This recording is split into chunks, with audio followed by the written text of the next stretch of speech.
हमारी teacher training app को use करते हुए डिफरेंट मॉड्यूल्स हैं उसके कि आपने पढ़ाना कैसे है, कोई मुश्किल कॉन्सेप्ट्स कैसे पढ़ाने हैं, लेसन प्लान को कैसे एग्जीक्यूट करना है, बच्चे अगर जो है ना उनको एंगेज किस तरह से करना है बच्चों को।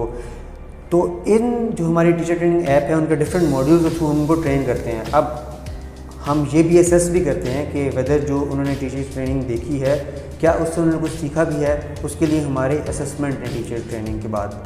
अब हमारी वैल्यू प्रॉप में उनका बिज़नेस बेहतर करना भी है स्कूल्स का। अब वो किस तरह से करना है, वो ऑब्वियसली जब एक स्कूल आ रहा है उसको उसकी किस तरह से ब्रांडिंग होनी है, ठीक है। जब पेरेंट्स आते हैं उनको किस तरह से बताना है कि हम रट्टे वाले उस पे सिस्टम पे नहीं जा रहे। पहले ये होता है कि लेसन प्लान नहीं है तो हमें पता नहीं होता कि हमने आगे क्या हम इसके बाद क्या करवाएंगे। तो लेसन प्लान की वजह से हमारा जो है वो मेंटेन हो जाता है कि अब हमने इसके बाद ये चीज़ करवानी है। हमें ज़्यादा टाइम वेस्ट नहीं करना पड़ता ना सोचने में। यहाँ पे आके कॉन्सेप्ट क्लियर हो तो बच्चों को कॉन्सेप्ट क्लियर होता है वीडियोज़ के थ्रू।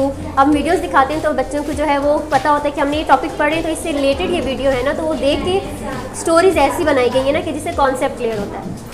और वीडियो ना भी हो तब भी जो है वैसी एक्टिविटीज़ बीच में दी जाती हैं कि कॉन्सेप्ट क्लियर हो जाते हैं, बच्चों का रट्टा नहीं रहता। मतलब रट्टा सिस्टम बिल्कुल ख़त्म हो जाता है यहाँ पे आके।